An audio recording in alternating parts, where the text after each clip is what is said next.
আসসালামু আলাইকুম বন্ধুরা, আশা করি সবাই অনেক ভালো আছেন। বন্ধুরা, নতুন একটি ভিডিওতে সবাইকে স্বাগত জানাচ্ছি। বন্ধুরা, আমি জানি যে আপনারা আমার কাছে আসলে কোন ধরনের ভিডিও চাচ্ছেন। আমি আসলে ঈদের ছুটিতে আমার গ্রামের বাড়িতে এসেছি, যার কারণে জমি জমা সংক্রান্ত যে ভিডিওগুলো আমি আপলোড দিতাম সেই ভিডিওগুলো আপলোড দিতে পারতেছি না। তো বেশ কিছুদিন ধরে ঈদের মধ্যে আমি ঈদের বাড়িতে এসে কি কাজ করছি বা কোথায় যাচ্ছি সেই সমস্ত ভিডিওই আমি আপনাদের সামনে উপস্থাপন করছি। তো যাই হোক, গত ভিডিওতে আপনারা দেখেছেন আমি ছিলাম আমার শ্বশুরবাড়িতে, নদীর পাড়ে ঘুরছি, বিভিন্ন জায়গায় গেছি। যাই হোক, বিভিন্ন কাজকর্ম করছি, এমনকি আমার গ্রামের বাড়িতেও আমার বাড়িতেও অনেক কাজকর্ম করছি।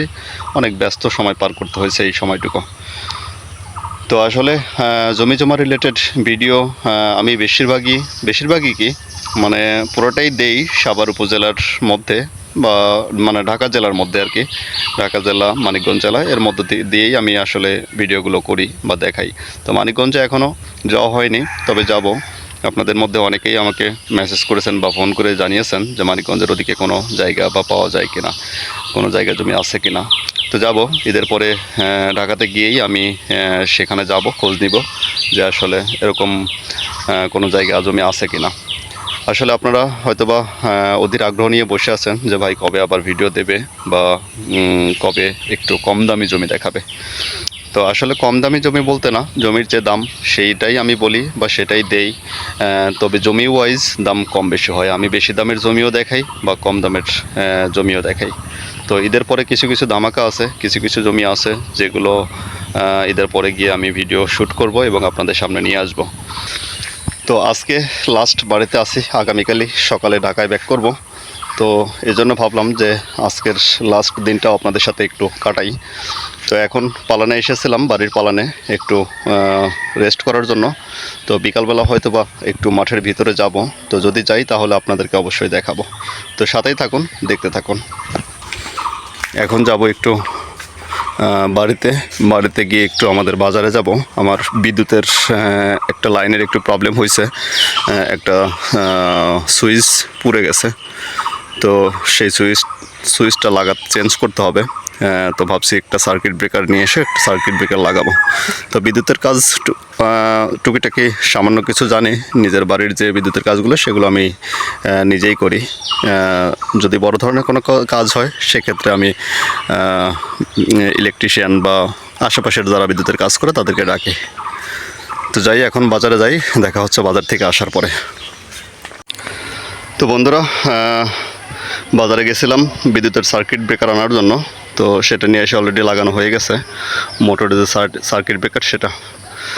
তো আনার পরে এই যে উঠে এসেছি ছাদে। প্রচণ্ড গরম, প্রচণ্ড রোদ। আসলে আমার বাড়িটা হলো একতলা বিল্ডিং। তো রোদে বিল্ডিংয়ের ছাদটা প্রচুর পরিমাণে গরম হয়, আর বিল্ডিংয়ের ছাদটা গরম হওয়ার জন্য রাতে ঘুমাইতে অনেক কষ্ট হয়। তো এই জন্য এখন ভাবতেছি ছাদে একটু পানি দিব, মোটর ছেড়ে দিয়ে ছাদের উপরে একেবারে সম্পূর্ণ ছাদ পানি দিয়ে একটু ভিজাই দেব। তো এতে করে যদি রাতে একটু শান্তিতে ঘুমানো যায়।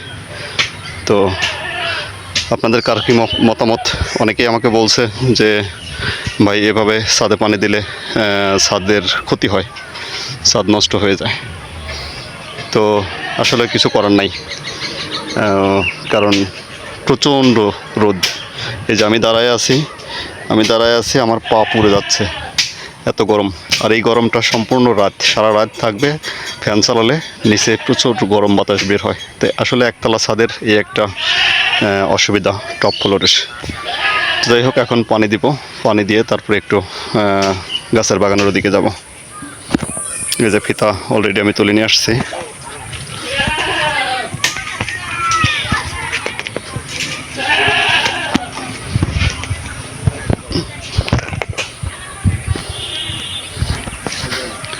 শিলা, শিলা, শিলা,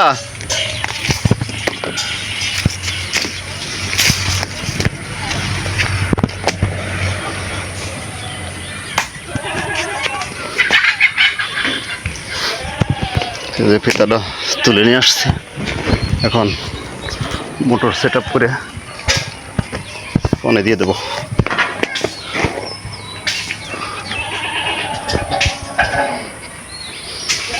তো এতে করে গরম কমবে কিনা জানি না, তবে চেষ্টা করে দেখি। চেষ্টা করতে তো আর ক্ষতি নাই, কারণ ছেলে মেয়ে নিয়ে থাকা প্রচুর গরম, ছেলে মেয়ে নিয়ে থাকা অসহ্য হয়ে যায়। তো বন্ধুরা, এই যে মোটর ছেড়ে দিয়ে আসছি, যেরকম করে ছাদে পানি দিচ্ছি। তো আসলে এতে ছাদের ক্ষতি হবে না কি হবে সেটা জানি না, কিন্তু কিছু করার নাই। রাতে একটু শান্তিতে ঘুমানোর আশায় আসলে এটা করতেছি। দেখুন ছাদ কি গরম হয়েছে, মনে হচ্ছে ফুটতেছে পানি, এরকম অবস্থা। তো বন্ধুরা, আসলে ছাদে পানি দিতে দিতে বিদ্যুৎ চলে গেছে।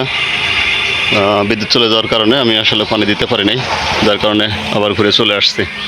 যাই হোক, ওটা হলো আমার ঘর, আর এইখানে আমি একটা গরুর ঘর বানাবো। তো হয়তোবা আগামী 10-15 দিনের মধ্যে গরুর ঘরের কাজটা ধরবো। তো গরুর ঘর বানাই একটা খামার করব গরুর।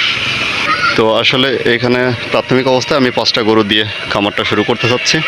তো কীরকম হবে একটু জানাবেন। যে ঘরটা আছে এটা টেম্পোরারি ঘর। আসলে এতদিন আমাদের ওরকম কোনো গরুও ছিল না, মাঝে মাঝে একটা পালতাম, আবার নাও পালতাম। তবে ছাগল ছিল, যে ছাগলটা দেখতেছেন ছাগলগুলো ছিল। যাই হোক, এখন বড় করে করব গোয়াল ঘর করে, প্রাইমারিভাবে 5টা গরু দিয়ে শুরু করতেছি, স্টার্ট করতেছি। তো সবাই দোয়া করবেন আমার জন্য। আর এটা আসলে দেখাশোনা করবে আমার বাবা। আমি তো ঢাকায় থাকি, চাকরি করি। তো আমার বাবা বাড়িতে থাকে, তো আমার বাবাই মোটামুটি দেখাশোনা করবে। আর ফিউচার ভবিষ্যতে হয়তো বা আমি এটার দায়িত্ব নেব, কারণ আমার একটা প্ল্যান আছে খামার বাড়ি করার। তো এখন একটু যাই গাছের বাগানে, একটু ঘুরে আসি। চলুন যাই। তো এইখানে আসলে আমি যতবারই এসেছি ততবারই আপনাদের দেখাইছি। আসলে এখানে আসলে এই পুকুরটার দিকে মানে না তাকায় পারি না।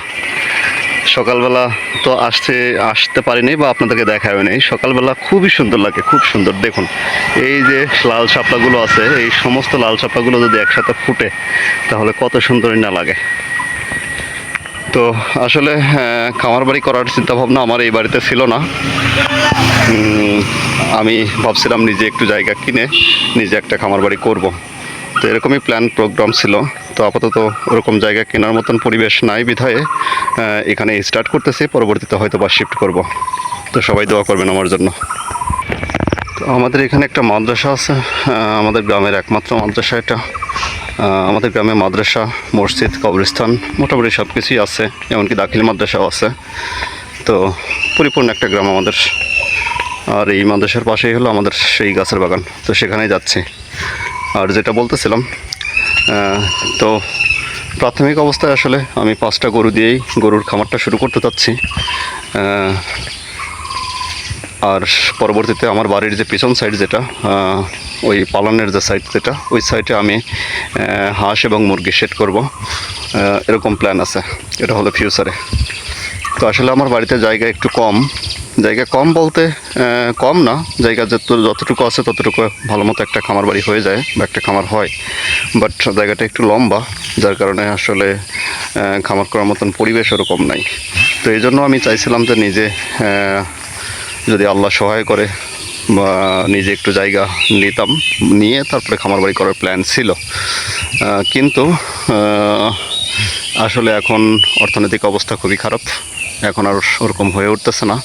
তো এজন্য ভাবতেছি, আবার সময়ও চলে যাচ্ছে, এই জন্য ভাবতেছি যে আপাতত স্টার্ট করি বাড়িতেই। পরবর্তীতে না হয় যদি কখনও আল্লাহ তৌফিক দেয় একটু জায়গা জমিন করার, তখন হয়তো বা শিফট করব। তো এরকমই প্ল্যান প্রোগ্রামের দিকে আগাচ্ছি। এজন্য আপাতত এখানেই একটা ঘর তুলে মিনিমাম 5টা গরু দিয়ে আমি শুরু করতে চাচ্ছি। তো কেমন হবে সবাই একটু জানাবেন আমাকে। আপনারা যদি উৎসাহ দেন তাহলে আমি করতে পারবো। ছাদে পানি দিতে দিতে বিদ্যুৎ চলে যাওয়ার কারণে আমি আবার চলে এসেছি একটু গাছের বাগানে একটু কাজে। তো সেই ফাঁকে আপনাদের সাথে একটু কথা বললাম। তো এখন আবার গিয়ে ছাদে আবার পানি দেবো গরম থেকে বাঁচার জন্য। তো সবাই ভালো থাকবেন, সুস্থ থাকবেন, সবার জন্য শুভকামনা। আল্লাহ হাফেজ।